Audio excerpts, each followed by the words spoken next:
Segundo curso en defensa de la tauromaquia. Abordaremos temas de relevancia para la defensa de la tauromaquia desde distintos frentes y disciplinas, de la mano de especialistas y personalidades del ambiente taurino. A lo largo de los próximos 3 meses, podrás adquirir conocimientos teóricos y herramientas importantes para la argumentación y debate de temas taurinos. La importancia de conocer y comprender de manera amplia cada una de las temáticas que en este curso se ofrecen es imprescindible para poder seguir preservando la cultura de la tauromaquia. En el módulo A, aprenderás sobre los aspectos jurídicos en las primeras 3 clases, junto a abogados y catedráticos. En el módulo B, la comunicación será el eje central. Redes sociales, evolución de la tauromaquia y la censura serán abordados aquí. El medio ambiente y el bienestar del toro son temas del módulo C, que serán abordados por ganaderos. Por último, el impacto socioeconómico que tiene la tauromaquia y las actividades que de ella derivan son parte del módulo D. Este segundo curso es interdisciplinario y nutrido en temas de relevancia y vigencia para la defensa informada y consciente de la tauromaquia. Estamos listos para comenzar. La defensa jurídica e institucional de la tauromaquia son posibles gracias a tu donativo. Te invitamos a hacerlo en nuestra cuenta de PayPal, Tauromaquia Mexicana. Asimismo, entra a la app Soy Taurino, dedicada a los amantes y promotores de la tauromaquia en el mundo.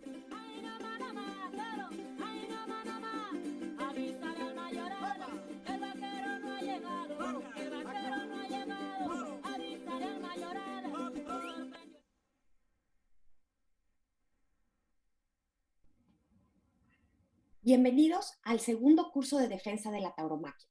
El título de hoy es Comprensión y argumentación de la tauromaquia, con Javier Jiménez Gutiérrez. Muchísimas gracias a Tauromaquia Mexicana por la invitación a conducir este curso. Tanto mi compañera y amiga Fernanda Aro como una servidora, María Ángeles Díaz, que juntas damos vida a redes culturales taurinas, agradecemos la invitación. Está con nosotros Manuel Sescose, presidente de Tauromaquia Mexicana, a quien le dejo la palabra. Buenas tardes, Manuel. Un gusto saludarte.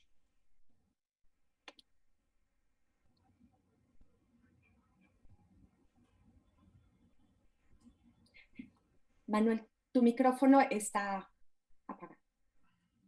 Muy buenas tardes a todos. En primer lugar, me gustaría destacar y agradecer la presencia de todos los participantes y desde luego los organizadores. Y dentro de este grupo de organizadores de este segundo serial de capítulos respecto a cómo nos podemos preparar mejor para defender la tauromaquia, que fue un éxito el primero y este segundo seguramente lo será más ampliamente.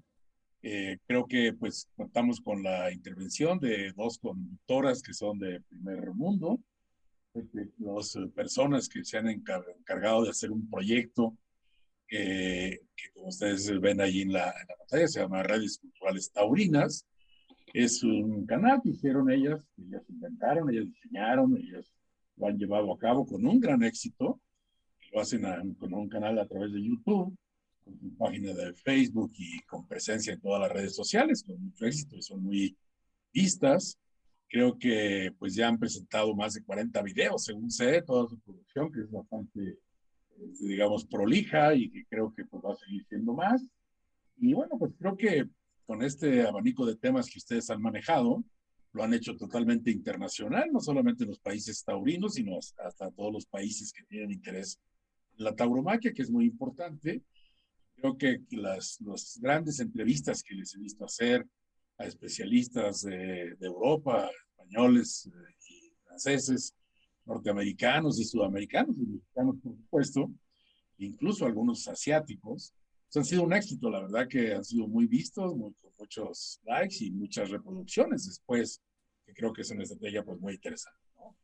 Yo les quisiera felicitar porque este esfuerzo que lleva menos de un año, por ahí, creo que se ha convertido en un referente global de la tauromaquia, cuando menos para el movimiento que nosotros coordinamos, lo es y creo que lo será para todas las gentes que, como tú decías, María Ángeles, amamos esta actividad, amamos los derechos y las libertades, amamos la cultura, amamos las tradiciones, amamos lo que nos gusta y amamos pues todo lo que existe alrededor de la tauromaquia, que es muchísimo, y que pues seguramente en este devenir de este curso irán tratando de uno por uno y creo que pues será realmente muy interesante. ¿no? Quisiera comentarles, pues, la doctora Fernanda Aro, ella es una doctora pues, con varios títulos universitarios. Tenemos la fortuna los dos de ser de Zacatecas, como decimos allá. No es por nada, pero somos de Zacatecas.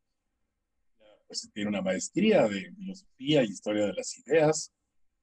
Tiene un doctorado en estudios novohispanos en 2019 con especialidad en el tema de la historia taurina. Y bueno, pues ha estudiado los movimientos antitaurinos que no son nuevos. Desde que existen los toros hay gente que no está de acuerdo y que por convencimiento, por ignorancia o por dar lata, se oponen y se hacen movimientos. Y eso nos está pasando ahorita, ¿no? Con esas tres características, ¿no? Entonces, bueno, pues la doctora tiene una gran trayectoria y creo que pues han tenido pues una Gaceta Taurina también que ella publicó con un gran éxito y bueno, pues creo que ha tenido una gran actividad, es un referente, como ya decía, y bueno, creo que junto con Ángeles, pues, han hecho una muy buena mancuerna y muy orgullosamente son consejeras de tauromaquia mexicana y con mucha actividad y con mucha participación. María de los Ángeles Díaz, pues es una mujer nacida en la Ciudad de México, del ITAM, y, bueno, buenos reconocimientos. Ella pues tuvo estudios alrededor del tema fiscal de Hacienda, y bueno, pero ya tiene un largo tiempo viviendo en los Estados Unidos, cuestión que hace con más mérito el estar allá sin convivir con la tauromaquia tan frecuente como nosotros, pues tiene más mérito, porque creo que en hacerlo en un ambiente donde el taurinismo es amorfo, cuando no existe, pues el hacerlo de mutuo propio, pues tiene un gran mérito. Pues ella es una familia que ha tenido pues, muchísima ascendencia taurina y pues que cuando hay temporadas en la Plaza México no deja de estar ahí, se viene de donde están los Estados Unidos y pues creo que ella pues, ha hecho una gran labor en ese sentido y tiene una gran relación con las conexiones taurinas del mundo. Creo que pues, lo hace por gusto, por convicción, pero lo hacen las dos y pues, las quiero felicitar muy efectivamente. Así que pues felicito y es una honra para la tauromaquia mexicana pues que ustedes sean las conductoras de este serial, que como les digo, va a ser un poquito largo, pero bueno, ustedes van a apuntar todo lo que la gente ve del ambiente taurino y los comentarios. Bueno, pues muchísimas gracias, muy agradecidos con ustedes dos, será un éxito, nada más por escucharlas a ustedes, toda la audiencia seguramente que se conectará, ahorita ya están conectados más de 60 oyentes o espectadores, lo cual lo hace. Bueno, pues quisiera, si no tienen inconveniente, para abreviar tiempo, presentar a nuestro querido ponente de hoy. Él pues es una persona abogado, títulos, estudios, tema jurídico, muy activo, abogado constitucionalista que es. Y bueno, pues él viene de una familia muy antigua taurina, que sus abuelos eran amigos de toreros, de Neco, Silvetti, de muchos de la época muy importante, así que lo trae en la sangre, en el vestido, en su casa, en todos lados, esa afición a la tauromaquia. Entonces, creo que además él en lo personal, pues tiene una relación con los toros muy importante, decidió ser forjado en su juventud, con mucho éxito, le cobraron los toros, tuvo algunos accidentes, algunas fracturas.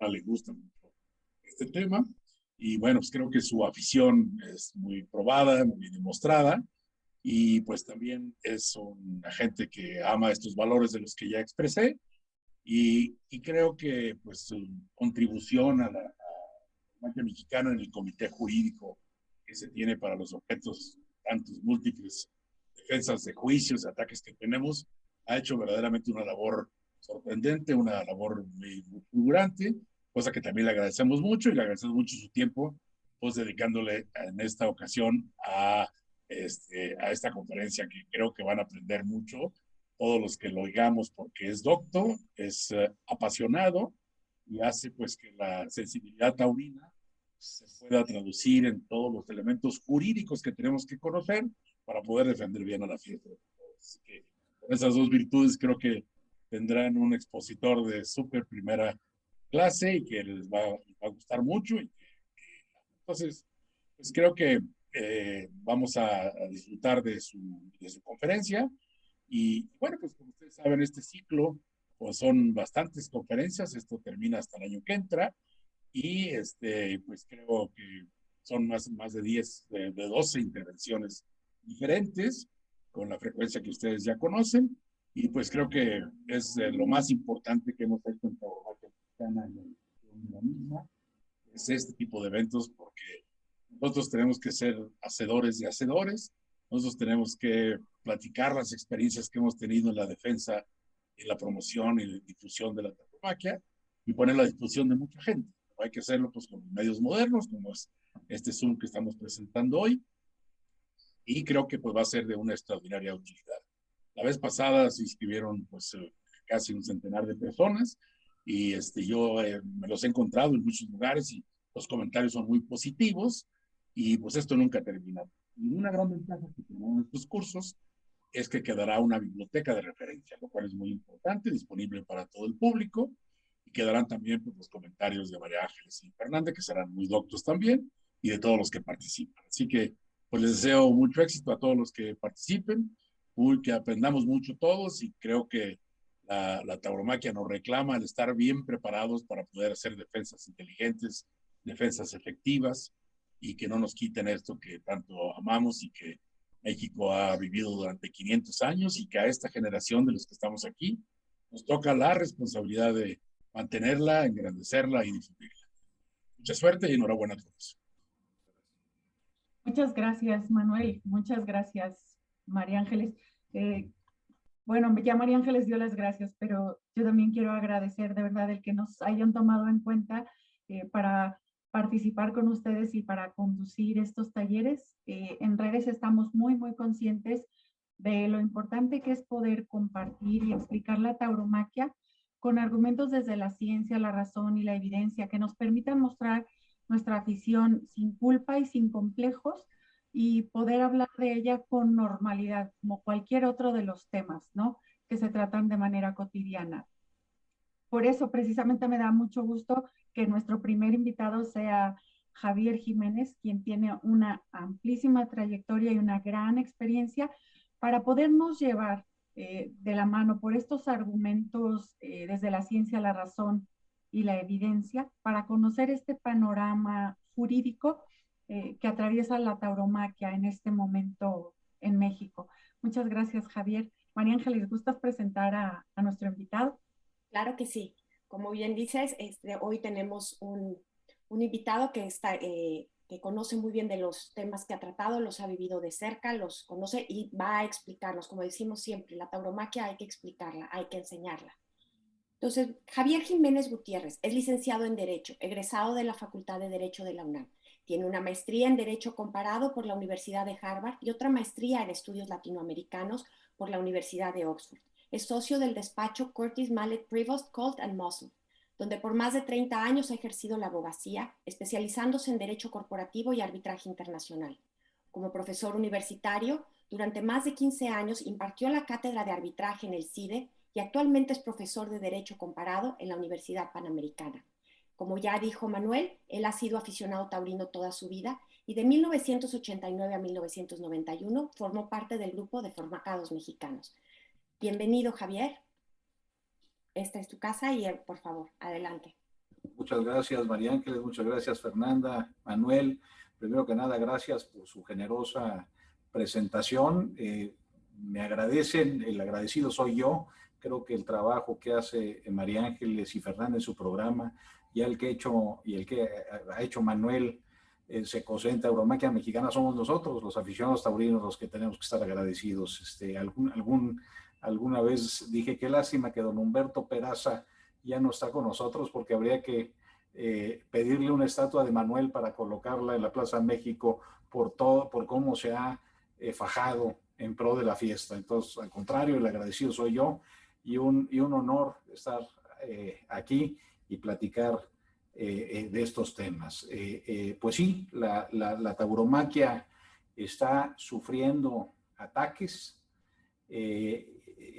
ataques prohibicionistas en distintos niveles. Está sufriendo ataques en las cortes, en los tribunales. Tenemos ahorita un juicio que nos tiene cerrada la Plaza México.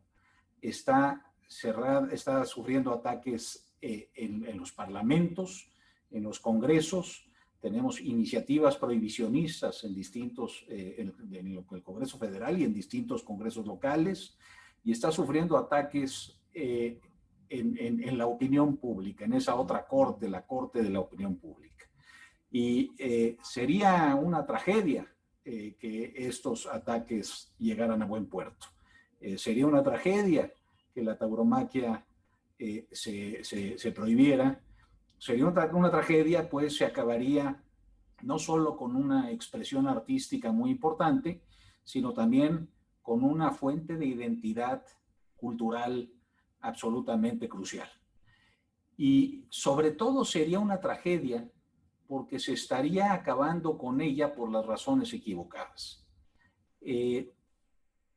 Todos los ataques que se han desarrollado en contra de la tauromaquia se basan en razones ambientalistas y animalistas. Y yo sostengo que provienen de una falsa idea de lo que es la tauromaquia, de una falsa concepción de lo que es la tauromaquia. Si se analiza la tauromaquia a plenitud, si se va más allá de las primeras impresiones, de los juicios sumarios, de la primera imagen, y se profundiza en lo que es realmente la tauromaquia, no se puede llegar a otra conclusión de que la tauromaquia, sino aquella que dice que la tauromaquia es una de las actividades más ambientalistas y más animalistas que existen. El problema es que no hemos sabido transmitir muchas veces a la gente que nos está atacando lo que es en realidad la tauromaquia. Uno habla con un antitaurino, con una persona que tiene una idea negativa de la tauromaquia, y lo primero que piensa es en el toro de lidia en el ruedo. Y no solo en el toro de lidia en el ruedo, sino en el toro de lidia en el ruedo en tres momentos muy concretos: las banderillas, la puya, la estocada. Y no reflexionan, no caen en cuenta de que eso solo es un instante en la larguísima vida de la tauromaquia. El 99.99% de la tauromaquia no se da en una plaza de toros. El 99.99% de la tauromaquia se da en una ganadería de toros de lidia. Y la ganadería de toros de lidia es una actividad absolutamente ambientalista y absolutamente animalista. España está tapizado de verde por dos cosas: por sus ganaderías de toros de lidia y por sus viñedos. México tiene 175,000 hectáreas de campo bravo que son verdaderas reservas ecológicas. Entonces, es falso esto de que la tauromaquia afecta al medio ambiente. La huella verde de la tauromaquia es absolutamente positiva. ¿Qué pasa si se prohíbe la tauromaquia? Pues, entre otras cosas, estas 175,000 hectáreas de campo bravo, que son verdaderas reservas ecológicas, desaparecerían. Eso no puede ser bueno para el medio ambiente. Entonces, la huella de la tauromaquia es absolutamente verde. Si pasamos más allá de lo que pasa en la Plaza de Toros y aquilatamos la tauromaquia en toda su extensión, no se puede sino llegar a la conclusión de que la tauromaquia no hay que prohibirla por razones ambientalistas. Hay que no solo protegerla, sino subsidiarla por razones ambientalistas. Y un poco lo mismo pasa con el animalismo. Si uno va más allá de los tres instantes que dominan el pensamiento de los antitaurinos, la puya, las banderillas y la estocada, y ve uno cómo vive el toro de Lidia a través de su vida, y cómo vive sobre todo en comparación de los animales de consumo, de los animales que el hombre explota, no cabe otra conclusión que la de coincidir en que la tauromaquia es quizá la actividad más ambientalista que existe. Yo he tenido la fortuna de ir a Campo Bravo, y el trato que se le da al toro bravo en el Campo Bravo no tiene paralelo con ningún trato a ningún animal de consumo. Los toros de Lidia viven en los mejores parajes, viven con los mejores cuidados, con cuidados veterinarios, con cuidados alimenticios, viven con una protección esmerada para llegar a ser el magnífico animal que necesita la fiesta que sean, para desarrollar lo que los taurinos llamamos trapío, para convertirse en ese animal majestuoso que llega a ser el toro bravo. Yo, a manera de guasa, le digo a mis amigos ganaderos, bueno, es que ustedes cuidan a sus toros más que a sus hijos, ni a sus hijos les deparan el cuidado que les deparan a sus toros.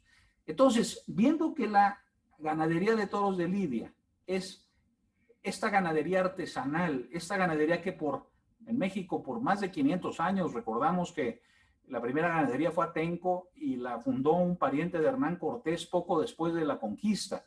En el mundo lleva más. Entonces, esta tradición milenaria que durante siglos y siglos y siglos ha demostrado estar en perfecta sintonía con el equilibrio ecológico, esta ganadería artesanal que debería ser ejemplo para otro tipo de ganaderías, pues no deja de ser irónico que esté siendo atacada por razones ambientalistas. Si ustedes comparan el trato ético que se le da al toro de Lidia, la vida de un toro de Lidia, con la vida, por ejemplo, de una res de consumo, de una de esas reses que va a acabar siendo hamburguesa de McDonald's, pero no hay comparación. Las reses, los animales de consumo, los animales que el hombre usa para su consumo, las reses, los porcinos, las gallinas, tienen la vida más miserable del reino animal. Y en cambio los toros tienen la vida quizá más privilegiada del reino animal. Muchas veces, incluyendo incluso hasta el hombre, yo tengo que trabajar 14 horas diarias, los toros de Lidia no. A veces envidia me da el trato que tiene un toro de Lidia en la ganadería. Entonces, no deja de ser irónico que sean razones ambientalistas y animalistas las que se aducen para soportar estas iniciativas prohibicionistas, cuando cualquier análisis objetivo de la fiesta nos tiene que llevar a la conclusión de que la fiesta es una actividad absolutamente ambientalista y animalista, de que la huella verde de la fiesta es absolutamente positiva. Veamos algunos datos cualitativos. Pensemos en lo que pasa en una ganadería. Y pensemos también en este aspecto que les molesta a los antitaurinos, que es estos tres instantes de la lidia en donde ellos sienten que se lastima al toro: la puya, las banderillas y el estoque. 100% de las vacas de una ganadería nunca van a la plaza. Solo el 93% de los machos van a la plaza. Es decir, solo es el 7%, el 93% de los machos no van a la plaza. Solo es el 7% de los machos los que van a la plaza. Entonces, 100% de las vacas tienen una vida privilegiada, quizá la mejor vida del reino animal, nunca van a la plaza. 93% de los machos tienen una vida privilegiada, un trato absolutamente ético, quizá el estándar de trato más alto de ética que tiene un animal, nunca van a la plaza. 7% de los machos van a la plaza. Y estos 7% de los machos que van a la plaza pasan 4 o 5 años en una ganadería y 20 minutos en el ruedo. Y de esos 20 minutos en el ruedo, pues cuánto duran las 3 suertes que ofenden a la sensibilidad de los antitaurinos, la puya, las banderillas y la estocada, pues quizá en conjunto 1 o 2 minutos. Entonces, cualitativamente, no hay comparación. Si a mí me dijeran, tú vas a reencarnar y tienes una opción, reencarnar en una res que va a acabar siendo hamburguesa de McDonald's, o en un porcino de esos que vamos viendo en la carretera, siendo transportado en condiciones absolutamente inaceptables en los camiones. ¿Qué prefieres, ser eso o ser un toro de lidia? Pues no hay comparación. Yo creo que yo elegiría sin ninguna duda ser un toro de lidia, y no solo eso, yo elegiría que me manden a la plaza, y si me dan a escoger, pues que me toree Morante, ¿verdad? Pero creo que lo que le da la tauromaquia al toro de lidia es larga vida y buena muerte. Entonces no deja de ser irónico que sean razones ambientalistas y animalistas las que soportan estas actividades prohibicionistas. Una vaca de vientre, una vaca que se tiene en una ganadería para ser madre, puede vivir 12 o 13 años. Una vaca lechera vive 3 o 4 años. Es explotada a tal ritmo que su vida es quizá la tercera o la cuarta parte de una vaca de vientre. Un toro de lidia vive entre 4 y 5 años si va a la plaza, y más si se queda como semental en una ganadería. Una res de las que nos comemos en los restaurantes de carne, vive 2 o 3 años. Es decir, las reses de engorda han sido genéticamente manipulados para crecer rápido, para engordar rápido y para ser llevados al matadero y para morir rápido, de manera de que no se tenga que gastar demasiado tiempo, dinero y esfuerzo en su manutención. Entonces, no entiendo quizá en el caso de los vegetarianos que están en contra de cualquier maltrato al animal, pues en ese caso a lo mejor tengo que aceptar alguna consistencia, pero quien critica a los toros comiéndose un bistec, cuando el toro de lidia tiene una mucho mejor vida y tiene un trato muy superior al que tiene la vaca que entra a estas cadenas industrializadas de producción de carne, pues me parece que es un argumento que adolece de una inconsistencia bestial. Generalmente, quien así opina, quien dice, no, mira, es que yo sí justifico la muerte de una res para hacer la carne porque ahí hay un principio utilitario, nos la comemos. Bueno, el toro de lidia también se come. Esto no lo saben muchos antitaurinos, pero un toro de lidia que va a la plaza se torea, participa en lo que los taurinos consideramos una obra de arte, y además se come. Cuando uno organiza, yo en alguna etapa de mi vida organicé algunas corridas, la hice de empresario taurino, y cuando acude a una ganadería y le pregunta a un ganadero cuánto cuesta ese encierro, le da 1 o 2 datos. El encierro cuesta tanto y la bravura tanto. ¿Qué es eso del encierro y la bravura? Bueno, el encierro, el dato que le dan uno del encierro es lo que cuesta los 6 toros que uno compra para la corrida. Y la bravura es la diferencia entre lo que uno paga por ese encierro y lo que recupera por la carne del toro, porque los toros que van a la plaza después se venden a la carnicería y entonces se recupera algo del costo de los toros, y entonces la diferencia es el costo de la bravura. Entonces, si una persona justifica la muerte de una res para hacer la hamburguesa o para hacer la cirlón por razones utilitarias, porque nos alimenta el cuerpo, ¿cómo puede ser que no justifique la muerte de un toro de lidia que alimenta el cuerpo y además para algunos de nosotros por lo menos, alimenta el espíritu. Alimenta el espíritu en la creación de una obra de arte. Hay más utilitarismo, es mayor el argumento utilitarista en la muerte de un toro de lidia que en la muerte de una res de consumo. Del toro de lidia se utiliza todo. Se utiliza la carne, se come la carne, se utilizan las entrañas, se utiliza la piel en la industria peletera. Entonces, es simplemente aritméticamente imposible que el argumento utilitarista que justifica la muerte de una res para la industria alimentaria no sea derrotado por el argumento utilitarista que justifica la muerte de un toro de lidia, que cumple con todo lo que implica la muerte de una res de consumo y además pues participa en la creación de lo que algunos consideramos una obra de arte.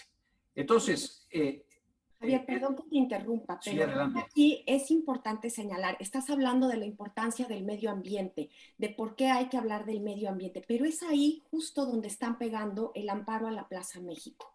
Están utilizando el medio ambiente como una excusa para hablar de violación a los derechos humanos, como bien lo has explicado en los artículos que escribiste. Entonces, a mí me gustaría, no sé si nos pudieras hablar de por qué se está manipulando esa vamos a decir, esa norma se está usando precisamente atacando todo lo que nos acabas de describir, la maravillosa existencia de estos ecosistemas, por qué el toro bravo vive en estas extensiones, por qué es un beneficio al medio ambiente, y es justo ahí, irónicamente, donde nos están pegando. No sé si pudieras explicar esto, porque yo creo que es bien importante explicar esta parte de por qué está sucediendo así en la Plaza México, ¿no? Sí, comentábamos que estamos librando esta lucha en varios frentes. Unos son los tribunales, otros son los congresos, otro es la Corte de la Opinión Pública, y tú tocas uno importantísimo que son los tribunales, y sobre todo este juicio de justicia justa que nos tiene cerrada la Plaza México. ¿Por qué nos tienen cerrada la Plaza México y cuál es el argumento que está esgrimiendo justicia justa y cuál ha sido la decisión de los jueces y por qué está cerrada la Plaza México y qué estamos haciendo al respecto? Creo, primero, que nos tienen cerrada la Plaza México, entre otras cosas, porque los taurinos hemos cometido un error. Y creo que hemos cometido un error porque hemos dejado que lleven esta lidia, para hablar en términos taurinos, a terrenos que no son los que deberíamos nosotros buscar en esta lidia. Nos han llevado a la Plaza de Toros y a tres momentos específicos: las banderillas, la puya y la estocada.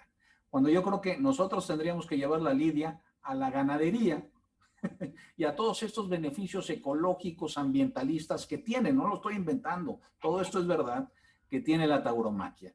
Entonces, hemos perdido esa batalla. Si tú le preguntas a un antitaurino, a un joven antitaurino de esta generación nueva que está muy influida por las ideas de Estados Unidos, por la modernidad, por llamarle de algún lado, si le hablas de toros, piensa en la Plaza de Toros, piensa en la estocada, piensa en la puya, piensa en las banderillas. Nunca piensa en un toro corriendo libre en una ganadería. ¿Cuándo vamos a empezar a avanzar con esos jóvenes? Creo, estos jóvenes son ambientalistas. Cuando les demostremos que la tauromaquia, porque lo es, no lo estoy inventando, es ambientalismo y es animalismo, vamos a empezar a convertir a estos jóvenes en taurinos. Ahora, aprovechándose de esta situación, aprovechándose de este error que nosotros hemos cometido, de llevar la lidia a terrenos en donde no son los más ventajosos para nosotros, los antitaurinos se contratan a un buen abogado, a Luis Pérez de Hacha, que es un abogado competente, creativo, etcétera, etcétera, para combatir la tauromaquia. Luis tiene un problema. Luis quiere básicamente abrogar un reglamento taurino que tiene 25 años de existencia y lo contrata una asociación civil que se llama Justicia Justa, que tiene 10 años de existencia, para lograr dejar sin efectos el reglamento taurino de la Ciudad de México, que tiene 25 años de existencia. Generalmente en derecho hay un principio de que cuando se emite una ley, uno puede cuestionar su constitucionalidad dentro de los 30 días siguientes a la emisión de la ley. o dentro de los 30 días siguientes a su primer acto de aplicación. Después ya no. ¿Por qué? Es un principio, una necesidad de certidumbre jurídica. Nosotros tenemos que, cuando se emite una ley, tener un espacio para que si la gente cree que es inconstitucional la pueda atacar, pero si no lo hace en un espacio determinado, tenemos que tener la seguridad de que esa ley es ley vigente, no es inconstitucional y no va a ser declarada inconstitucional porque mucha gente va a actuar conforme a esa ley, va a hacer inversiones conforme a esa ley.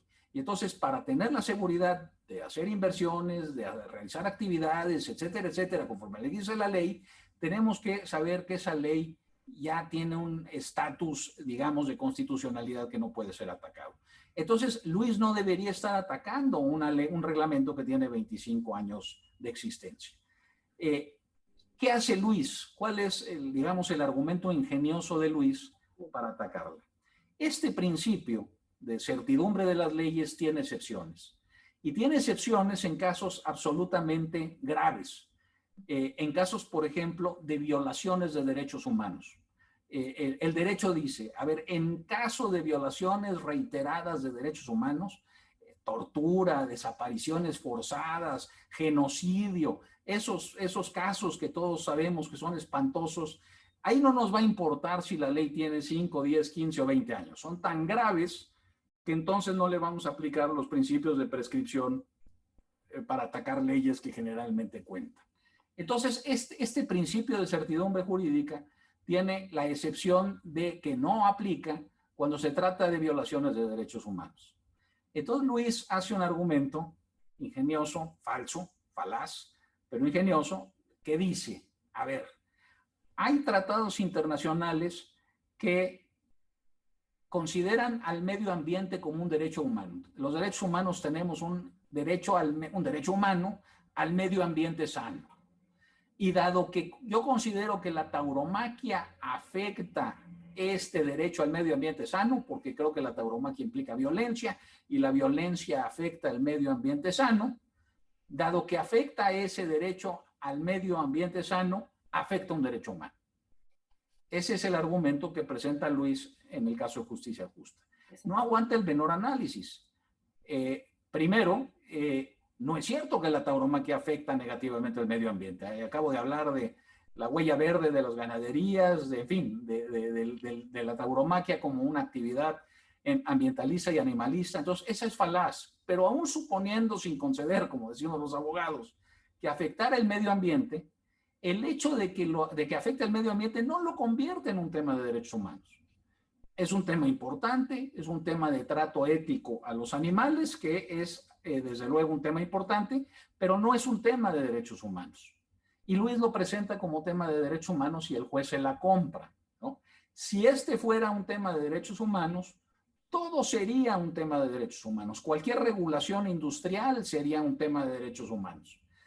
Todo afecta el medio ambiente. La regulación automotriz afecta el medio ambiente. La regulación de la industria petroquímica afecta el medio ambiente. La regulación de cualquier industria afecta el medio ambiente.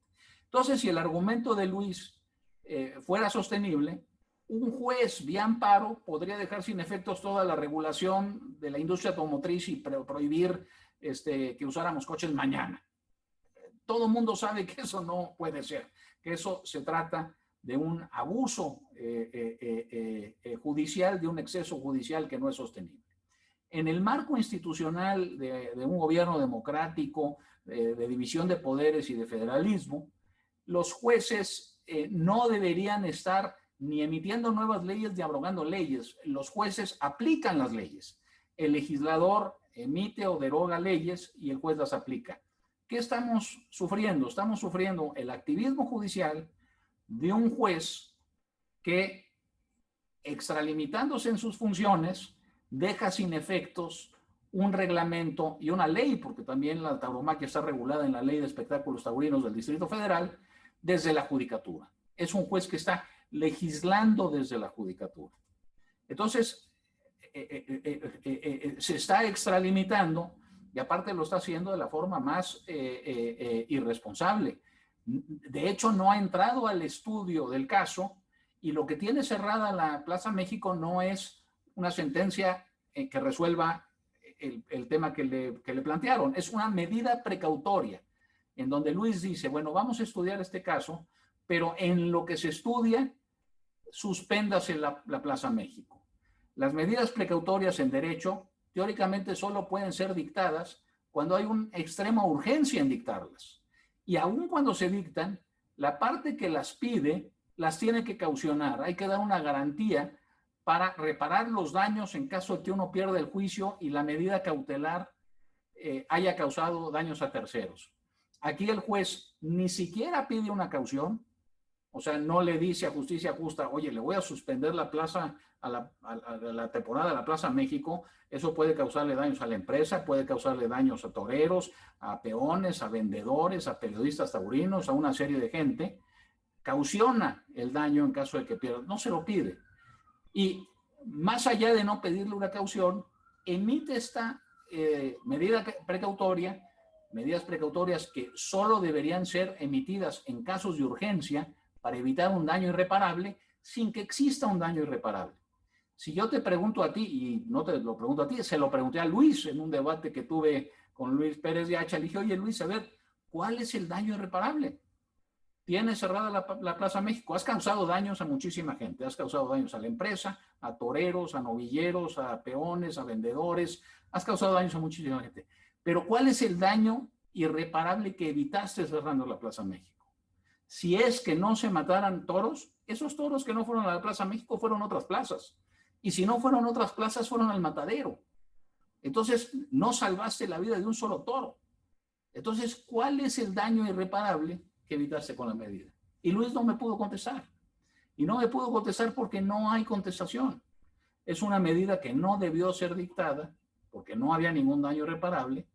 Y el hecho de que la haya dictado el juez, pues nos indica que tenemos un juez sesgado y un poco ya sabemos cómo va a resolver el fondo. Y lo va a resolver contrario a derecho. ¿Por qué contrario a derecho? Porque está resolviendo conforme a sus ideas personales, a él no le gustan los toros, o las ideas que él considera políticamente correctas, o las ideas que él considera populares, pero no está dictando conforme a derecho. La tauromaquia, habrá quien le guste, habrá quien no le guste, pero es una actividad permitida por la ley. Si cambian la ley y la prohíben, ya es otra discusión, pero aquí es permitida por la ley. Entonces, que un juez la prohíba, es un juez que no está dictando una medida conforme a derecho. Y luego hay todo otro elemento, en este caso de la Plaza México, que también es muy perturbador. Y es que se hace todo esto, un juez, mediante activismo judicial, legislando desde la judicatura, extralimitándose sus funciones, que desde la judicatura deja sin efectos leyes de una legislatura, que eso ya es muy grave, pero aparte lo hace atropellando derechos de terceros. Yo soy titular de derechos de apartado en la Plaza México. Mis derechos de apartado están en mi familia desde que eran de mi abuelo en el toreo de la Condesa, más de 100 años. Y esos derechos, este año me los hicieron nugatorios. Y si prospera la prohibición de la plaza, me los hace, si prospera la prohibición de la tauromaquia, me los hacen nugatorios de por vida. ¿Cómo se llama eso? Cuando yo tengo un derecho, y son derechos que valen dinero, ustedes saben que hay un mercado de derecho apartado, yo puedo vender y comprar derechos apartados. Es un mercado regulado por la ley. La ley de espectáculos taurinos tiene un capítulo de derechos de apartado y de compraventa de derechos de apartado. Es decir, hay un mercado secundario de derechos de apartado regulado por la ley.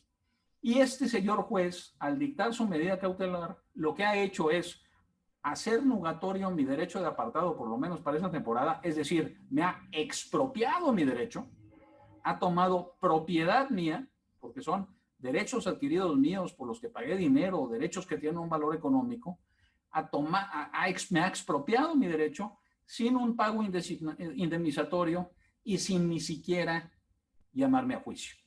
Es decir, todo esto me lo han hecho sin llamarme a juicio, sin respetarme la garantía de audiencia, sin permitirme ser oído y vencido en juicio. Y eso viola los principios más básicos de debido proceso, viola garantías constitucionales que son clarísimas. Yo fui a hablar con el juez y le hice este planteamiento y hablamos de mi visión de la tauromaquia, él tiene la suya, yo tengo la mía, pero al plantearle este tema, él me dijo, tienes razón, ahí sí te estoy,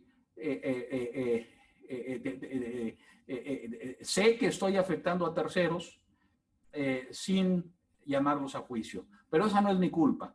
Es la culpa del diseño institucional, de que cuando se legisló esta nueva figura del interés legítimo, se abrió la posibilidad a que dictáramos resoluciones que afectaran a terceros sin llamarlos a juicio. No sé si el legislador lo tenía en mente o no lo tenía en mente, pero esa fue la consecuencia. Y me dijo una cosa interesante.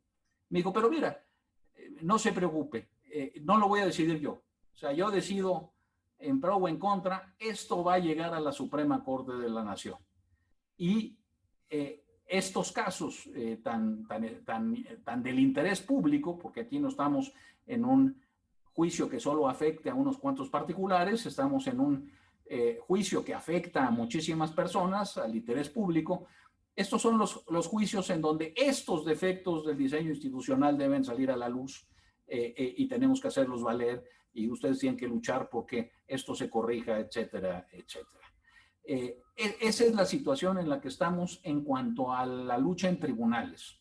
Un juez joven, producto de la modernidad, de esta modernidad urbana e industrial, que no conoce mucho el campo y que no lo entiende y que sin saber un poco del campo y de animales, pues está prohibiendo la plaza, atropellando derechos de terceros y diciéndonos, bueno, ustedes tienen sus recursos, háganlos valer.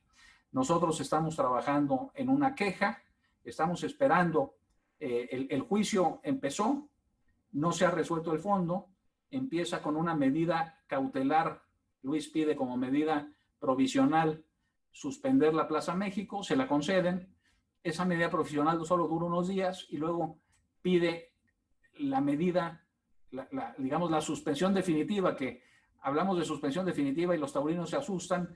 Los abogados, lo que llamamos suspensión definitiva no es definitiva, no más así le decimos los abogados, es una medida cautelar pero que dura durante todo el procedimiento, no solo unos días.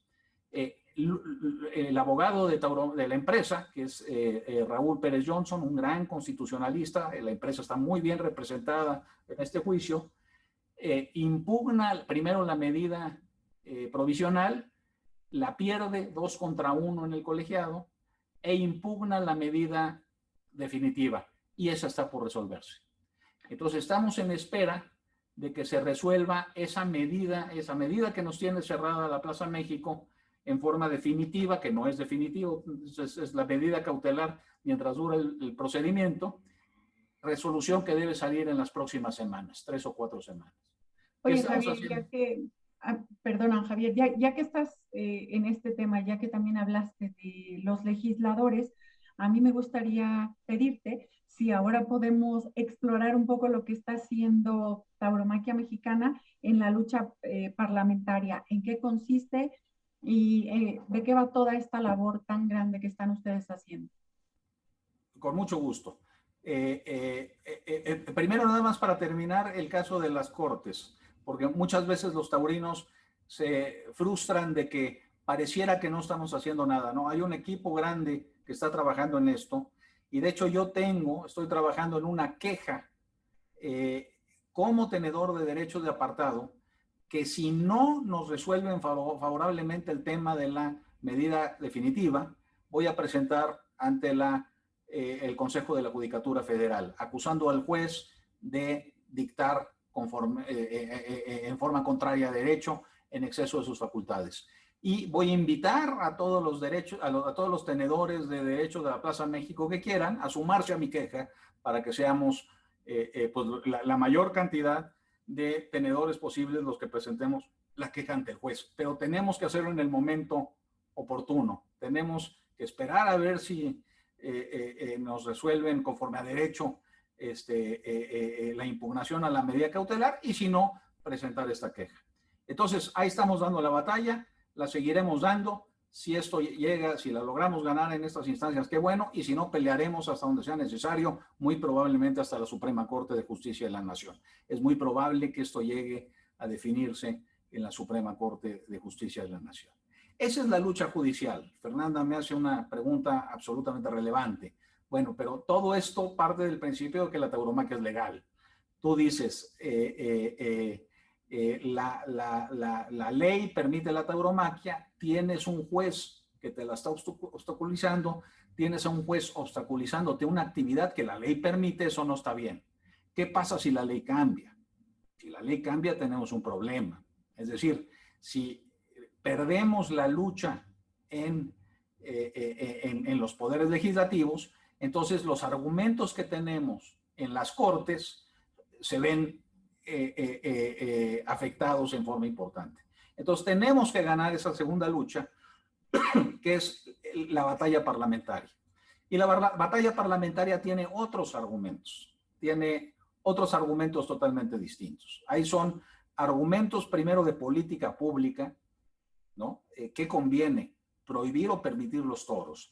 Todos estos argumentos pro medio ambiente, del gran beneficio que tiene la tauromaquia al medio ambiente, pro animal, del trato ético que la tauromaquia le da al animal, tienen que ser hechos con mucha solvencia en las batallas parlamentarias. Y además hay otros argumentos, y son los argumentos que tienen que ver con la violación de garantías constitucionales que una prohibición a los toros implicaría, que prohibir los toros a nivel legislativo implicaría.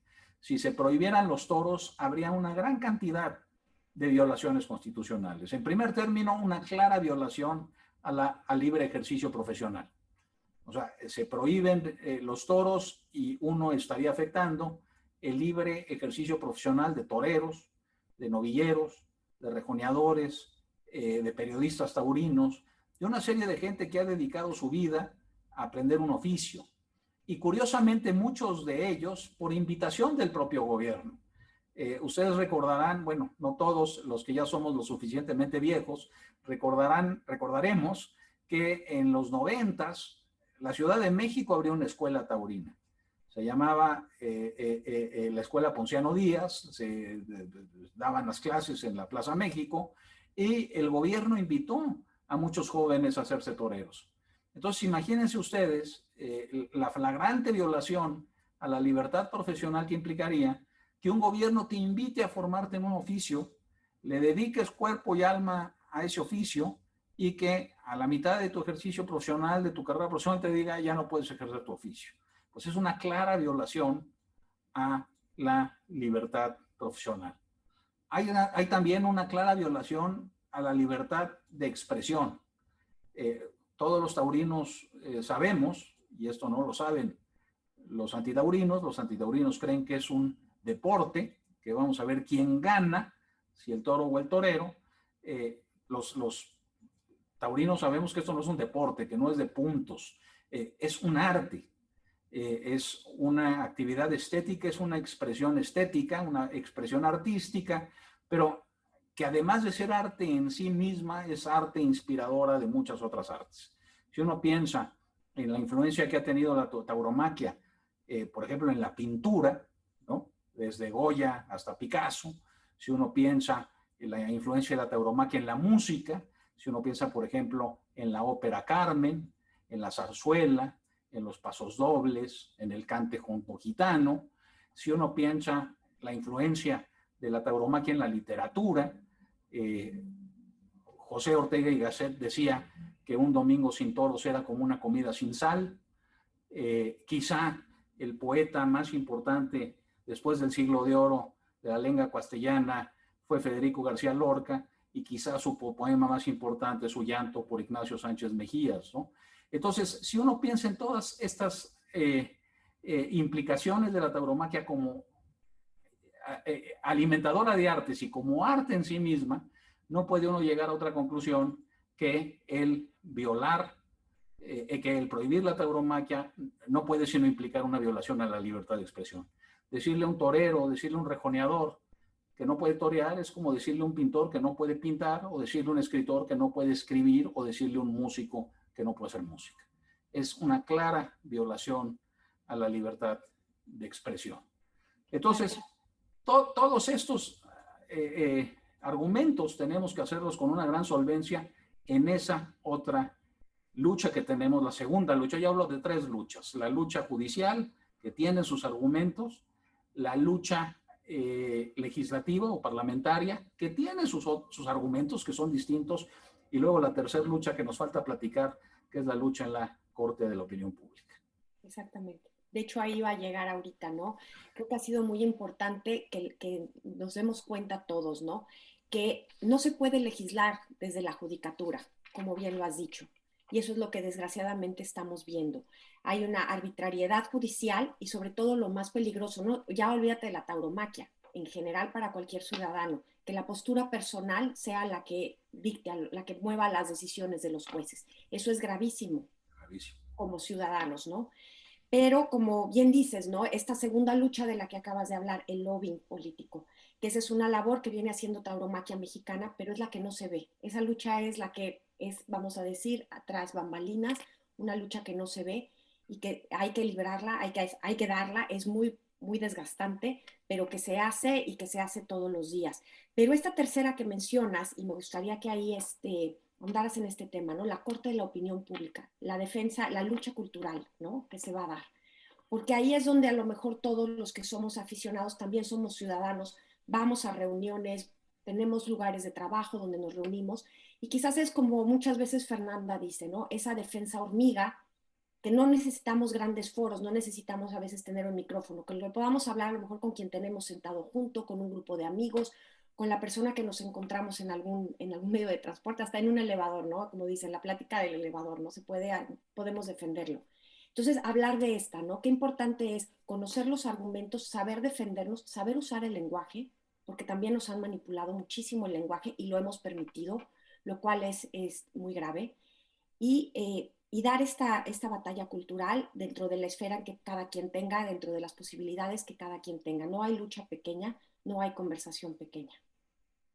Sí, así es. En primer término, primero, tocas un tema importantísimo, que es la gran actividad que ha hecho Tauromaquia Mexicana en la segunda lucha y que es muy ingrata, porque la actividad de Tauromaquia Mexicana es como lo que se dice de los árbitros de fútbol. De los árbitros de fútbol dicen que si hacen bien su trabajo no se notan. Nadie se entera solo se entera de lo que hizo el árbitro cuando comete un grave error. Y un poco pasa lo mismo. Yo he estado viendo lo que hace Tauromaquia Mexicana, Manuel y su equipo, y de veras, la tauromaquia les debe muchísimo, de veras. Hay que resucitar a Peraza para hacerles un monumento. Las veces que hemos estado, y hace poco nos pasó, en condiciones absolutamente de emergencia, y que se han movido y que han luchado y que se han fajado y que han echado el pie para adelante, como decimos en el mundo de los toros, y nos han salvado, y han salvado a la fiesta, y que porque lo hacen y lo logran, no nos damos cuenta. Si prohibieran la fiesta, todos nos daríamos cuenta, pero si logran evitarlo, esa es una actividad silenciosa e ingrata, pero que ahí está y les debemos muchísimo. Entonces, la fiesta tiene una gran deuda con Manuel y su equipo, y en lo que podamos ayudar con conocimientos, con donativos, hay que hacerlo, porque de veras están dando la cara por la fiesta, están echando el pie para adelante por la fiesta, y ojalá los podamos ayudar, porque yo uso las palabras aquilatando su sentido, y lo digo, lo que están haciendo por la fiesta es heroico, no es una palabra que yo use comúnmente, porque tiene una carga importante. Lo que está haciendo Manuel y su equipo es absolutamente heroico, y ojalá todos los que puedan ayudar lo hagan, porque de veras están dando la batalla por la fiesta, ¿no? Y luego pues llegamos a este tema de que de la tercera lucha, de la lucha la lucha en la Corte de la Opinión Pública. A final de cuentas va a ser muy difícil. Podemos prolongar la vida de la fiesta, pero la batalla a largo plazo no se va a ganar ni en tribunales ni en la legislatura. Se va a ganar en la Corte de la Opinión Pública. Ahorita un poco los jueces también están dictando contra la fiesta, porque la fiesta se ha convertido en algo políticamente incorrecto. y se ha convertido en algo políticamente incorrecto porque está mal entendida, porque, por ignorancia y porque los taurinos también hemos tenido alguna culpa de no saber explicar lo que es la fiesta. Cuando la consideran antiambientalista y antianimalista, pues por definición se considera políticamente incorrecta. Entonces tenemos que sacar a la fiesta de lo políticamente incorrecta y llevarlo a lo políticamente correcto.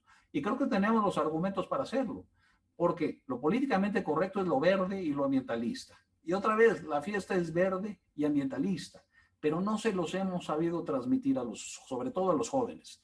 Esta lucha se va a ganar con los jóvenes. Y los jóvenes son ambientalistas. ¿Qué hay que hacer? Primero, hay que entender quién es nuestra contraparte en esta situación, con quién tenemos que entablar el diálogo. Y muchas veces también cometemos el error de decir, no, los antis son una bola de radicales que no quieren oír y que van y le echan sopa a una pintura de Van Gogh y que etcétera, etcétera. Y sí hay un grupo así, pero no son la mayoría y no son el auditorio en el que nos tenemos que concentrar. En el auditorio que nos tenemos que concentrar son en jóvenes que no tienen nada de radicales y que están en contra de la fiesta porque no la conocen. Y curiosamente son jóvenes ambientalistas y animalistas, pero de un ambientalismo y un animalismo muy peculiar. Y no es su culpa, es lo que les ha tocado vivir.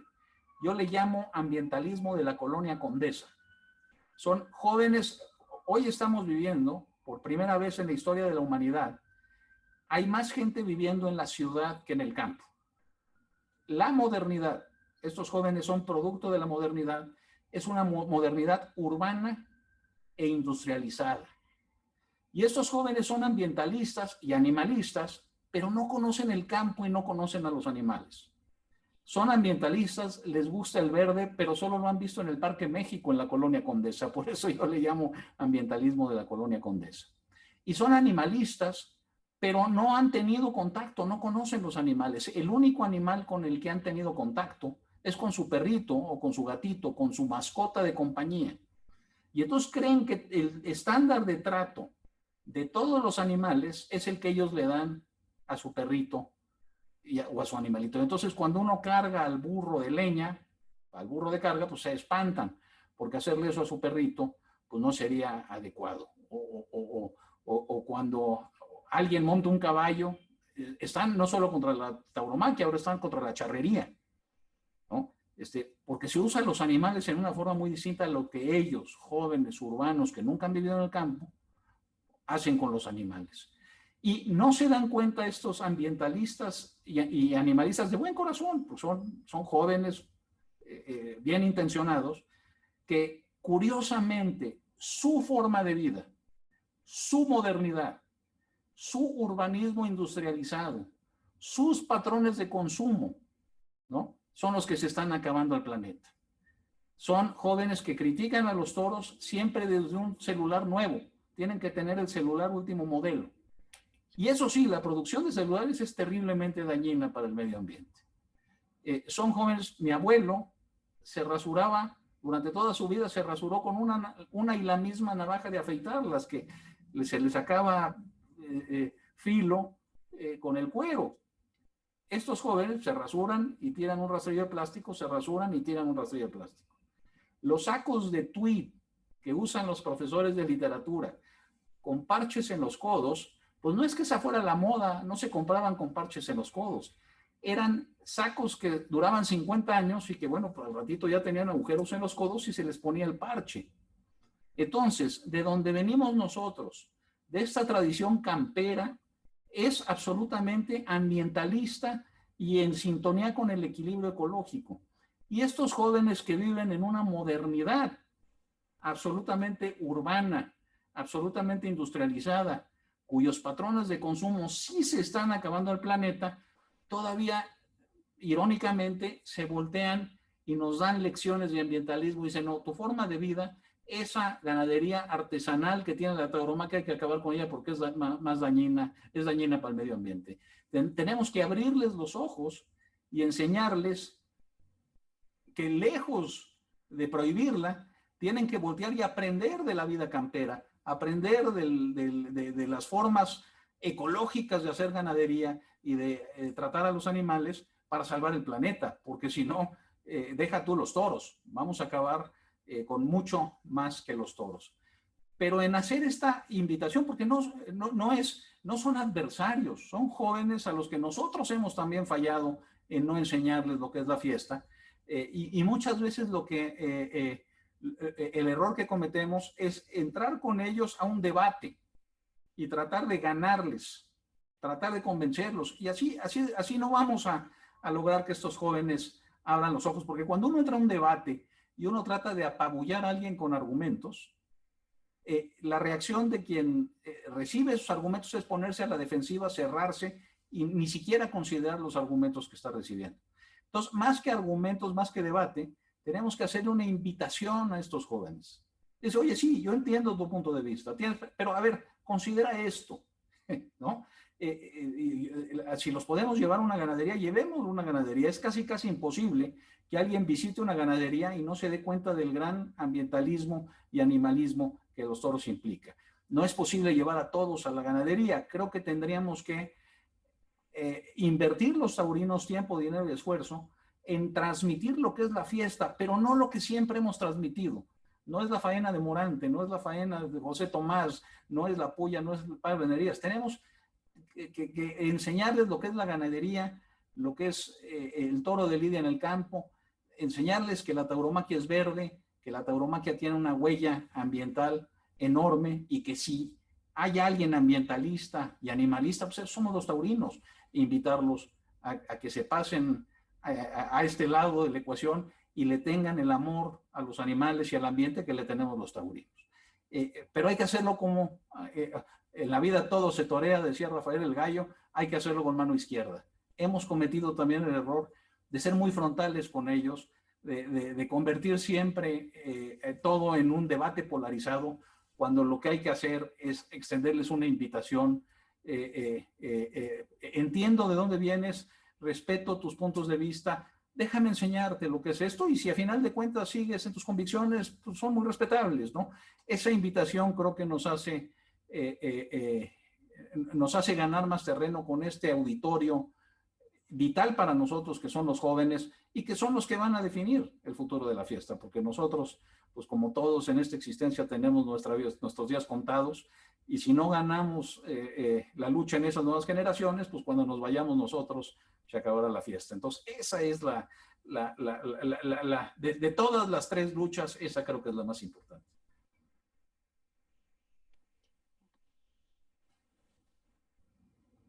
Javier, pues si me permites, te voy leyendo algunas preguntas que han llegado o comentarios. ¿Cómo ves? Encantado.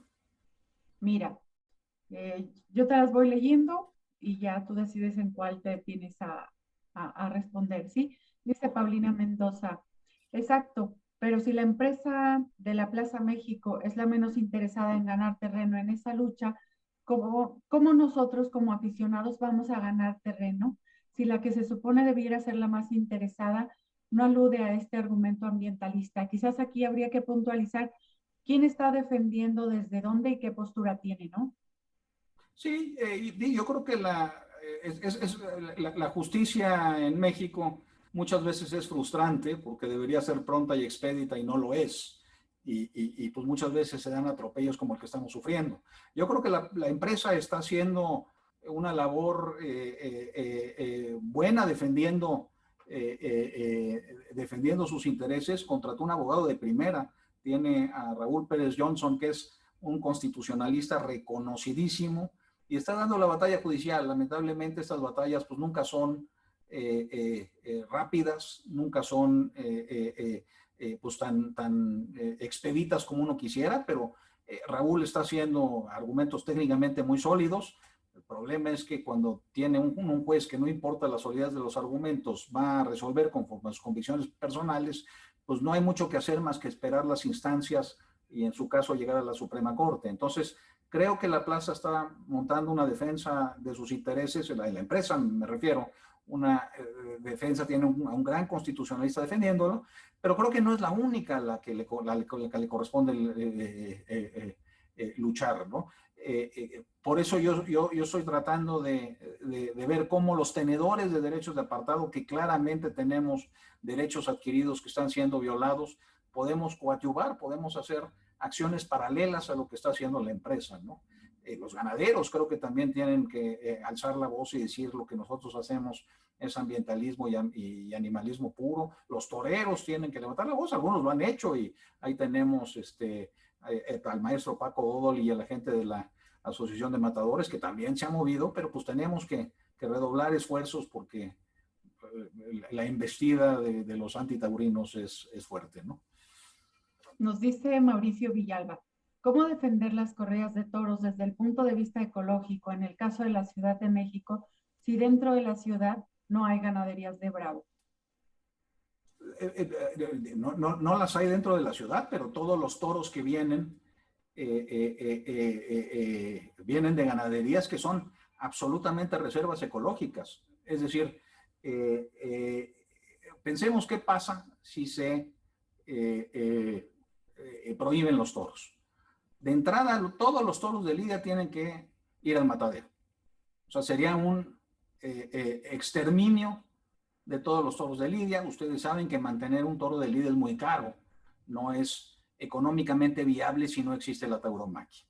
Entonces, acabaríamos con todos los toros de lidia. Sería, eso sí, un acto de crueldad animal verdaderamente sin precedentes. Un poco lo que pasó con los animales de los circos en la decisión desafortunada de prohibirlos, pero a la centésima potencia, ¿no? ¿Qué pasaría? Todas esas ganaderías de toros de lidia que son reservas ecológicas dejarían de serlo. A lo mejor se convertirían en urbes, en ciudades, en fábricas, en lo que ustedes quieran, pero tenemos 175,000 hectáreas de reservas ecológicas gracias a los toros, que si se prohíben los toros dejarían de existir. Son 175,000 hectáreas de pulmón verde que dejarían de existir. Entonces, y que dan aire, el aire fluye, el aire transmite y que benefician a la Ciudad de México independientemente de que las ganaderías no están en la Ciudad de México. Entonces, creo que el ambientalismo y el animalismo de los toros para la Ciudad de México es claro y es importantísimo, aunque no estén las ganaderías en la Ciudad de México. Finalmente, ¿qué haríamos si prohibimos los toros? Pues el toro de lidia desaparece. Y entonces, pues en nada afectaríamos también la biodiversidad. Imagínense, sería una tristeza, una tragedia que desapareciera este animal tan bonito, para mí el más bonito de todos, que es el toro de lidia, ¿no? Entonces, independientemente de que las ganaderías no sean en la Ciudad de México, creo que la Ciudad de México se beneficia enormemente por el ambientalismo de las ganaderías, por la biodiversidad que implica la fiesta, por la huella ecológica de la tauromaquia. Nos pregunta Moisés, si el juez está extralimitando con el cierre de la plaza, y si es tan sencillo, ¿por qué no se ha resuelto el problema? No es sencillo. Creo que se está extralimitando, pero no es sencillo. Apenas el juez ahorita se extralimita en una medida cautelar. Tenemos que esperar a ver, esa medida cautelar está siendo revisada por un colegiado, por un tribunal de 3 magistrados que van a decidir si la medida cautelar fue legal o no. Ahí pueden decir que fue ilegal y entonces se quita la medida cautelar y se reabre la Plaza México en tanto se resuelve el fondo del asunto.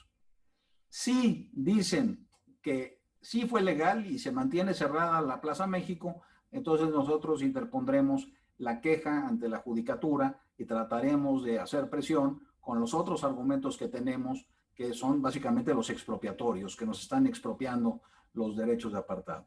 Ahora, un poco lo que me dijo a mí el juez, decida lo que decida el juez, si decide en pro de la fiesta o en contra de la fiesta, esto no va a quedar ahí.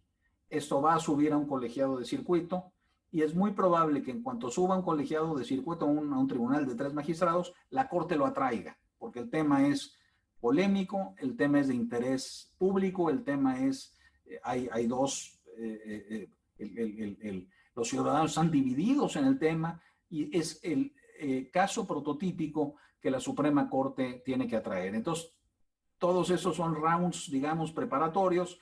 Esto se va a definir en la Suprema Corte. Tenemos argumentos sólidos, pero no es sencillo. Es decir, por un lado creemos que tenemos la razón jurídica, pero por otro lado hay una enorme presión de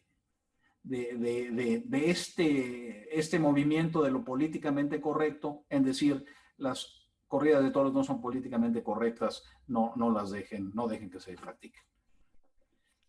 Oye, mira, nos hace una pregunta muy interesante que también es un tema que es recurrente, ¿no? El tema de los niños en los toros. Claudio Montes comenta que hay una prohibición que fue lograda por los Antis ante la ONU. Yo creo que ahí también en ese sentido hay un poquito como de desconocimiento de qué es lo que realmente se publicó en la ONU. Y él menciona que, como bien dice, se extralimitan los jueces y en el caso de San Luis Potosí, el acceso a menores de edad a presenciar espectáculos taurinos. Y el argumento que dicen cuando se da esta resolución es como resultado del informe alternativo al cuarto y quinto informe consolidado sobre el cumplimiento de la Convención sobre los Derechos del Niño en México, que presentan las organizaciones y académicos que integran la Alianza por los Derechos de Niñas, Niños y Adolescentes en México. ¿Cómo ves tú esto y qué se está haciendo en este caso? Mira, yo creo que en el tema de los niños en los toros hay una discusión y ha habido resoluciones encontradas. Por un lado, hay estudios que dicen no, según yo, sin mucho fundamento, que dicen no lleven a los niños a los toros porque ver sangre y ver violencia y estoque, etcétera, eso es malo para los niños y se convierten en estos seres malévolos, y hay que evitarlo. Hay resoluciones totalmente en contra. Hay una sentencia de la Suprema Corte de Justicia de la Nación que dice que prohibir la entrada, una tesis, no es jurisprudencia, no es vinculante porque no lleva 5 casos seguidos resolviendo en el mismo sentido, pero es una tesis en donde la Suprema Corte dice prohibirle la entrada a los niños les coarta su libertad cultural, su libertad de acceso a la cultura y es discriminatoria. Entonces, hay resoluciones encontradas.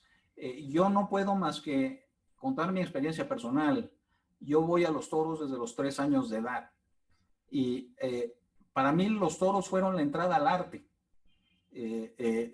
Los toros me hicieron a mí sensible al arte, a la belleza, a lo estético. Y después esa fue mi entrada y llegué a otras artes. A mí me gusta mucho la música clásica. Participo en el Consejo Consultivo de la Orquesta Sinfónica de Minería. Me gusta mucho la literatura. Hice de hecho 2 años de letras hispánicas en el sistema de Universidad Abierta de la UNAM. Y esta sensibilidad a las artes, a la música clásica, a la literatura, yo sostengo que me vino por la tauromaquia. Lejos de hacerme un ser malévolo, que creo que no lo soy, la tauromaquia me despertó sensibilidades, me despertó ese culto por la belleza, por los valores estéticos, y que luego me llevaron a otras artes. Los antis no entienden que nosotros no vamos a los toros por deporte.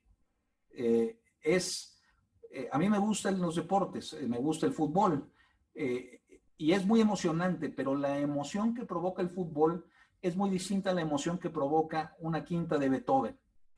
Uno es deporte, otro es arte. Los taurinos sabemos que la emoción de los toros es la emoción de la quinta de Beethoven, no la del fútbol.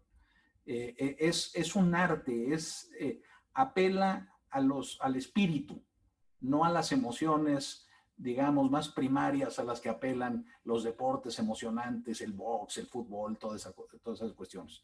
Entonces, yo no puedo más que contar mi experiencia personal. Creo que llevar a los niños a los toros es acercarlos a la cultura, es despertarles sensibilidades hacia lo bello, hacia lo estético, es inculcarles valores, el valor del valor, el valor de no echar el pie para atrás, el valor de ayudar a un compañero en una forma en que solo se puede ver cuando se da un quite a cuerpo en un ruedo de una plaza. Todos estos valores son son importantísimos. Yo he tenido la fortuna, amablemente leían mis antecedentes, y he tenido la fortuna de ir a algunas escuelas de mucho prestigio. Yo sostengo que la escuela más importante a la que he ido en la vida es la Fiesta de los Toros.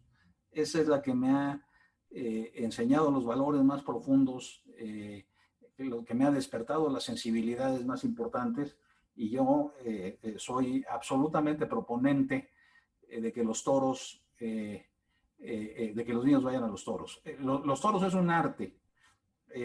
Yo no sé si ustedes conozcan el proyecto que hizo Abreu, un filántropo venezolano en Venezuela, en donde dotó a toda la población, a las escuelas públicas, básicamente financió orquestas en las escuelas públicas.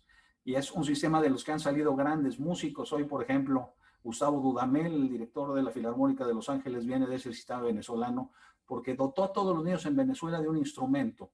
Hizo escuelas, hizo orquestas sinfónicas, y su tesis era muy interesante. Decía: el niño que toma un violín nunca tomará una pistola. Al niño que le despiertas la sensibilidad por el arte, no será un niño violento. Y creo que los toros es lo que hacen, es despertar la sensibilidad por el arte. ¿Hay sangre? Sí, sí hay sangre en la vida. Incluso en los momentos más felices, en un parto hay sangre. Profesionista, un doctor, ve sangre como parte de su actividad. No nos debe asustar la sangre. Yo creo que más que asustarnos, debemos asumirla como una cuestión natural, y creo que la experiencia de los toros, lejos de invitar a la violencia, despierta sensibilidades, acerca al arte, y luego es mucho la entrada a otras artes. José Bergamín tiene un libro de toros con un título precioso: La música callada del toreo. Fíjense qué bonito título. El toreo es música callada, es música para los ojos, no para los oídos. Entonces, acercar a un niño a esta música callada, a esta música tan bella, es acercarlo al arte. Hablábamos de Federico García Lorca, un hombre que no tenía un gramo de maldad en su ser, y era un gran aficionado taurino. Si repasamos la gente que ha sido aficionada taurina, pues es insostenible este argumento de que los toros conllevan, de que ir de chico a los toros llevan a la violencia. Mucha gente hemos ido a los toros desde chicos y no somos violentos. Y sabes que aquí se ha hecho mucho ruido y es importante estar informados, ¿no? Hablan mucho de esa resolución, de esa prohibición de la ONU. Es importante destacar que no hay ninguna prohibición de la ONU que haya emitido que se prohíba la entrada de menores de 18 años a la tauromaquia. Esta fue una recomendación que hizo el Comité de Derechos del Niño en una convención sobre los derechos del niño en las Naciones Unidas. Se reunieron un grupo de personas que están en este comité, ninguna de países taurinos, y dio una recomendación, pero en ningún momento fue algo que obligara a los países miembros de la ONU a que fuera obligatorio, ni muchísimo menos, ¿no? Fue una recomendación, pero la ONU cuenta con estas oficinas auxiliares técnicas, pero no fue obligatorio, ni ningún país, que bueno, los países taurinos tienen por qué acatarlo, ¿no? Entonces, en este sentido sí es importante decirlo, porque este tema de la ONU me lo sacan continuamente. No, pues la ONU ya dijo, no. No fue una prohibición, no fue ni muchísimo menos algo así, fue una recomendación de un comité en un evento, pero nada más. Entonces yo creo que sí. Y es un poquito como si yo opino sobre el efecto de los niños en Japón de ver sumo, ¿no? Exactamente. Honestamente no tengo la menor idea. O sea, creo que, ¿no? En contraposición a eso, en Europa se han emitido resoluciones altamente favorables en la Comunidad Económica Europea para los toros, considerándola patrimonio cultural, es decir, allá hay un más reconocimiento. El problema que tenemos es que en la ONU, en Nueva York, que si dejamos que nos convenzan de que solo lo que, digamos, el modelo de vida americano hace es bueno, entonces, bueno, pues todos vamos a ver el Super Bowl y bueno, todos comeremos hamburguesas, pero el mundo perderá mucho en diversidad, ¿no? Perderá mucho en pues en la riqueza que da en la diversidad cultural, ¿no? Y creo que Europa lo tiene mucho más claro que nosotros. Ahorita acaba de aparecer una moneda de un euro española. Cada moneda, cada país acuña monedas de euros, aunque es la moneda de curso legal en toda Europa, las acuñan en los distintos países, y España acaba de sacar una preciosa con un toro de lidia bellísimo, ¿no? Entonces creo que en Europa sí hay un reconocimiento de la importancia cultural, de la importancia de la diversidad, de la importancia de los toros como identidad nacional, etcétera, etcétera, y no hay ningún problema, al contrario, de llevar a los niños a los toros, ¿no? Va uno a Sevilla y ve a uno de los niños desde chiquitos yendo a los toros, pero no solo yendo a los toros, ¿no? Las niñas vestidas de sevillanas, los niños de cortos, en fin, dotando a ese mundo de una aportación cultural, ¿no? Sería tristísimo de que pues, todos nos convirtiéramos siguiéramos la recomendación de que viene del norte y todos nos pusiéramos a ver el Super Bowl. Digo, no tengo nada contra el Super Bowl, pero sí se perdería mucho de diversidad cultural si todos nos ajustamos al modelo americano y nos olvidamos de la diversidad cultural. Bueno, Claudio, solo para dejarte claro, pues no hay ninguna prohibición lograda por los Santis ante la ONU. Javier, pregunta también Eduardo Cuaute. Buenas noches, ¿qué tan prudente sería enfatizar en el derecho, hacer énfasis en el derecho a la cultura y el derecho de las minorías en el sentido del derecho internacional? Y Juan Pablo nos comenta también, considero muy importante diferenciar el ambientalismo, el ecologismo y el animalismo, que son tres cosas radicalmente distintas. La tauromaquia no es animalista, y no lo es porque en el animalismo es una ideología no compatible ni siquiera con el humanismo. Entre otras cosas, posiciona a todos los animales al mismo nivel o incluso por arriba de los humanos. Sí, quizá también valdría la pena precisar en estos tres conceptos. Correcto, sería interesantísimo ahondar en esta idea de animalismo. ¿A qué me refiero con animalismo? Y quizás sea una cuestión terminológica, ¿no? Al trato ético a los animales. Aquí, por ejemplo, más que yo darles mis ideas, les recomiendo la lectura de gente que ha estudiado este tema y que lo maneja con mucho más solvencia que yo y lo puede exponer con mucho más elocuencia, y entre ellos el filósofo francés Francis Wolff, ¿no? Él ha dicho que él básicamente se ha encargado de desarrollar una ética del trato al animal. Y dentro de su ética al trato al animal, nos dice que el trato ético a los animales no es el mismo a todos los animales. Es decir, las obligaciones éticas frente a tu perrito no son iguales que las obligaciones éticas frente al buey que te ayuda en el arado, y no son lo mismo que las obligaciones éticas frente al león de la selva. O sea, tú tienes un mayor cúmulo de obligaciones frente a tu perrito, al que si te vas de viaje se lo tienes que encargar a la vecina o lo tienes que llevar a un albergue, en fin. Eso no lo tienes que hacer ni con el león de la selva ni con el buey de arado, ¿no? Con el buey de arado tienes menores obligaciones que con tu perrito, ¿no? Si tienes que llevarlo, si tiene un problema, llevar a un veterinario, alimentarlo, etcétera, etcétera, pero no lo tienes que arropar, no le tienes que poner una cobija, no lo tienes que invitar a ver la película contigo, ¿no? Y al león de la selva tienes menos obligaciones que con el buey de arado. Los animales salvajes, los que se valen por sí mismos en el campo, esos no les tienes que llevar al veterinario, no los tienes que acurrucar, no los tienes que tapar con una cobija y ver una película con ellos. ¿Cuál es tu obligación frente a esta clase de animales? Francis Wolff nos dice, es una obligación de preservación de la especie. Es decir, estamos obligados a cuidar que el león de la selva no desaparezca como especie, estamos obligados a cuidar que el tiburón en el océano no desaparezca como especie, ¿no? Entonces, si aplicamos esta ética del trato a los animales de Francis Wolff al toro, nuestra obligación principal con el toro es que no desaparezca, la preservación de la especie.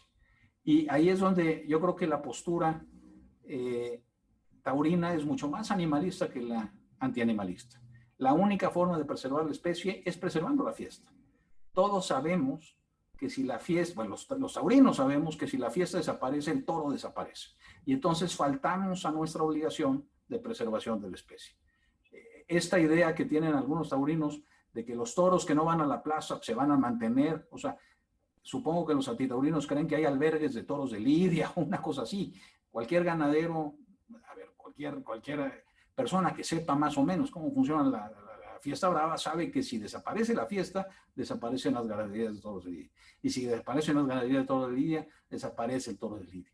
Y si desaparece el toro de lidia, incumplimos con nuestra obligación primaria frente a esa especie, que es la preservación de la especie. Entonces, creo que la fiesta es animalista en ese sentido, sin dejar de reconocer que pudiera haber ahí una cuestión terminológica en donde bajo cierta visión este animalismo que yo propongo no encuadra en alguna definición particular de animalismo. Claro.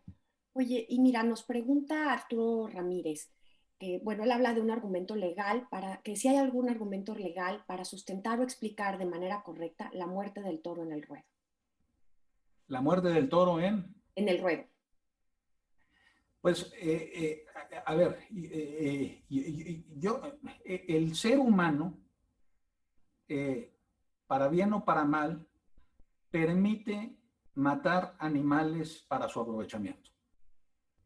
O sea, lo que yo no he entendido es por qué no estaría permitido matar al toro en el ruedo y sí matarlo en el rastro. Generalmente, el animal que muere en el rastro, esa muerte está justificada por un argumento utilitario. Lo matamos, pero no lo matamos inútilmente. Lo matamos, pero sacamos un provecho de esa muerte. Lo usamos para comer. Ese es lo que justifica la muerte del animal en el rastro. Yo creo que la muerte del animal en el ruedo, del toro en el ruedo, goza de ese mismo argumento, es decir, el toro se come. Entonces, si está justificada la muerte de una vaca en el rastro para hacer la hamburguesa, no veo por qué no estaría justificada la muerte de un toro en la plaza, al que también lo vas a hacer bistec. Y aparte, lo vas a usar para la creación de una obra de arte. Es decir, si el argumento es utilitarista, si el argumento es, sí puedo matar a un animal, pero no en vano, la muerte del toro de lidia es menos en vano que la muerte del bovino del rastro, porque sirve para lo mismo y más. Cuando matamos un bovino en el rastro, nos alimenta el cuerpo. Cuando matamos un toro en la plaza, nos alimenta el cuerpo y el espíritu. Entonces, los abogados a veces hacemos argumentos por mayoría de razón. Si está justificada la muerte de un toro, de una vaca en el rastro para hacer la hamburguesa, por mayoría de razón está justificada la muerte de un toro en el ruedo, que no solo nos los vamos a comer, sino nos va a alimentar, aparte del cuerpo, nos va a alimentar el espíritu. Quizá donde no tengamos argumentos es con los vegetarianos, ¿no? Si tú me dices, es que yo creo que los toros, que ningún animal puede ser muerto en ninguna circunstancia, y no como carne animal, y no me visto, no uso piel para las prendas de vestir, para los zapatos, etcétera, etcétera. Bueno, ahí creo que hay una posición más consistente con la que mi única respuesta es, híjole, yo no estoy dispuesto. No llego a esos niveles de santidad. Yo no me podría convertir en vegetariano. Y aún los vegetarianos tienen problemas filosóficos interesantes. Cuando el perro tiene pulga, parece que es permitido matar a la pulga, pero no al perro, ¿no? Si el estándar es no matar a ningún animal, eso presenta ya un problema, ¿no? Parece que hay animales que nos dan más problemas matar. Y si buscamos una lógica, no la tiene mucha. Por ejemplo, de los animales, por ejemplo, la inteligencia. De los animales más inteligentes son los roedores. Las ratas y los ratones son profundamente inteligentes. Más inteligentes que los bovinos. Y ese parece que no hay mucho problema matarlos, pero a los bovinos sí, ¿no? Entonces nos metemos en en temas filosóficos interesantísimos, pero yo creo que nadie duda, es decir, nunca se ha puesto nunca se ha avanzado el argumento de que matar a un animal en el rastro para hacerlo hamburguesa o para hacerlo bistec presenta un problema legal. Y si eso no lo presenta, me cuesta trabajo pensar por qué en el ruedo, en donde hay mayor utilitarismo, sí presentaría un problema legal. Muchas gracias, Javier. Bueno, no son estos dos argumentos de tipo legales ni jurídicos, pero también a quien esté interesado puede revisar los estudios del biólogo Fernando Gil Cabrera y del veterinario Julio Fernández, que nos explican por qué matar al toro en el ruedo es menos doloroso que matarlo detrás en los corrales, ¿no? Eso es muy interesante y eso, si bien no es un argumento jurídico o legal, pues sí es un argumento desde la ciencia, la razón y la evidencia que nos ayuda a que otros comprendan por qué tiene una validez o una razón el matar al toro en el ruedo. Por otro lado, es un toro de lidia para ser lidiado en el ruedo y que reciba la muerte en la plaza, como su nombre lo indica. Entonces también atendiendo a su finalidad zootécnica y de cría, por eso se mata el toro en el ruedo. Oye, Javier, vamos ahora, mira, hay un montón de participación y esto está buenísimo porque quiere decir que generó muchísimo interés tu exposición. Dicen también aquí, en Zacatecas pasó algo similar con la prohibición de las corridas para la FENASA. Sin embargo, si se pudieran llevar a cabo, ¿qué recursos jurídicos se tomaron que no se han podido utilizar para recuperar las corridas aquí en la Plaza México? Sí, estuvimos en Zacatecas, primero preciosa ciudad Zacatecas, es bellísima, ir a Zacatecas es un absoluto placer. Incluso dimos una charla en Zacatecas en el contexto de la feria. Y es un problema complicado y un poco distinto, jurídicamente distinto de la Plaza México. La Plaza México, Luis Pérez de Hacha, se ampara contra el reglamento taurino y la facultad de la delegación Benito Juárez para dar permisos conforme al reglamento taurino. Desde el momento en que el juez le permite la suspensión, primero provisional y luego definitiva, entonces la Plaza Benito Juárez queda impedida para expedir los permisos que requiere la plaza para dar corridas.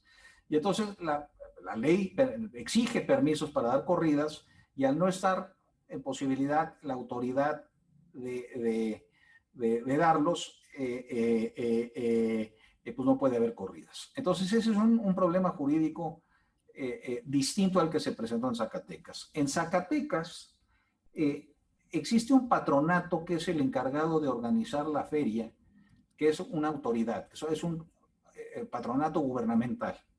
Pero el patronato concesiona la plaza, da una concesión para que una empresa privada dé las corridas. Y se presenta una situación interesantísima que todavía no se resuelve. Mediante una acción intentada ante un juez en Zacatecas, los prohibicionistas logran que el juez le ordene al patronato no dar las corridas. Pero el patronato ya concesionó, no solo concesionó, sino que arrendó la plaza. Celebró un contrato de arrendamiento de la plaza.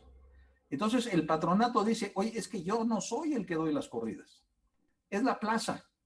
Y un amparo, y la plaza, o sea, es la empresa que recibió el arrendamiento de la plaza, y ese es un particular, ese no es sujeto de juicio de amparo.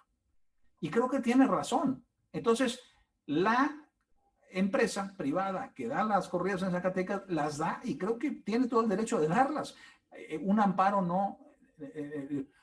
un amparo solo procede contra autoridad y aquí estamos hablando de una empresa que arrendó la plaza y a la que el amparo no le prohíbe nada.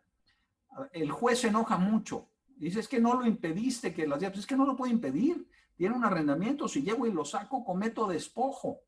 No, tú debiste haberlo impedido. Y parece que en estos días amenaza, ya no sé si cumplió la amenaza o no, con presentar una denuncia ante el Ministerio Público y buscar que se persiga penalmente a las autoridades del patronato que a juicio del juez no impidieron que se dieran las corridas cuando el juez lo había prohibido. Pero creo que el argumento de la plaza, del patronato, es absolutamente claro. Yo no di la corrida y aparte no tenía los elementos para impedirlo. Yo ya había celebrado un contrato con la empresa privada y yo no puedo llegar y sacarlo a patadas. Eso es despojo.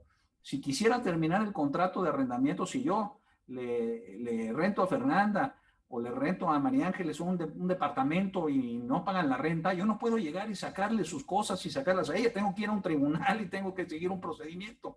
Si no, cometo despojo. Entonces, los planteamientos fueron distintos, el problema jurídico es distinto y en Zacatecas se dieron, pero sigue habiendo consecuencias. Ahorita hay un juez que sigue intentando fincarle incluso responsabilidad de carácter penal a miembros, creo yo erróneamente, a miembros de ese patronato que según el juez no impidieron las corridas cuando creo que no tenía ningún mecanismo para impedirlas. Muy bien. Javier, sigue habiendo muchas preguntas y mucha participación. ¿Habrá manera de que alguien te encuentre en redes sociales y se pueda comunicar contigo? ¿Quieres dejar algún correo o que te hagan llegar las preguntas a Tauromaquia Mexicana y a través de sus correos les vas respondiendo? ¿Cómo sugieres tú? Mire, yo soy, les cuento que mi primer torero fue Paco Camino. Entonces eso les dará una idea de mi edad. Ya, entonces yo lo de las redes sociales no los manejo con tanta solvencia como los jóvenes, yo soy ahora sí que de la vieja escuela, pero si me las hacen llegar a Tauromaquia Mexicana, con gusto las contestamos, con muchísimo gusto. Muy bien. Perfecto. Pues bueno, vamos a cerrar, ya llevamos más de hora y media de sesión, como dice Fer, cualquier pregunta vamos a tratar de contestarla todas vía correo y obviamente pueden contactarnos a través de los correos de Tauromaquia Mexicana o nosotras estamos en redes culturales taurinas @gmail.com. La grabación a todos los que han estado hoy se va a pasar durante la semana, la grabación del programa, entonces lo recibirán durante la semana en sus correos. Y pues bueno, ahora sí que para cerrar, primero que nada, pues agradecer, como dije al principio, a Tauromaquia Mexicana, a Manuel Sescose por esta invitación a participar como conductoras de este segundo curso. Agradecerte, por supuesto, Javier, tu participación, el tiempo que le has dedicado y todo lo que aquí nos has contado. Y pues muchísimas gracias, Fer, siempre un gusto. Y nos vemos aquí en la próxima sesión, aunque cabe de mencionar que hay un curso en Querétaro que está dando Tauromaquia Mexicana, que pueden en sus distintas redes obtener cómo inscribirse y cómo acceder a este curso. Se llama, aquí si me ayudas un poco, ahorita les digo, perdón. Conversaciones. Sí, conversaciones en torno a la tauromaquia del siglo XXI. Pueden suscribirse en coordinación@museodeartesacro.org y está toda la información en las redes sociales de Tauromaquia Mexicana, de que ahorita están viendo ahí en sus pantallas. Para que se inscriban también. Quien quiera inscribirse, pues ahí está la información. Y obviamente emplazarlos al siguiente curso, que será me parece son 15 días, con la invitación de Carlos Camacho, en lo que se va a hablar sobre el proceso legislativo. Pues muchísimas gracias y esperamos verlos en la siguiente sesión. Muchas gracias, Javier, gracias, Fer, gracias, Manuel. Y ahora sí que estamos a sus órdenes. Muchas gracias. Muchas gracias, muy buenas noches. Buenas noches.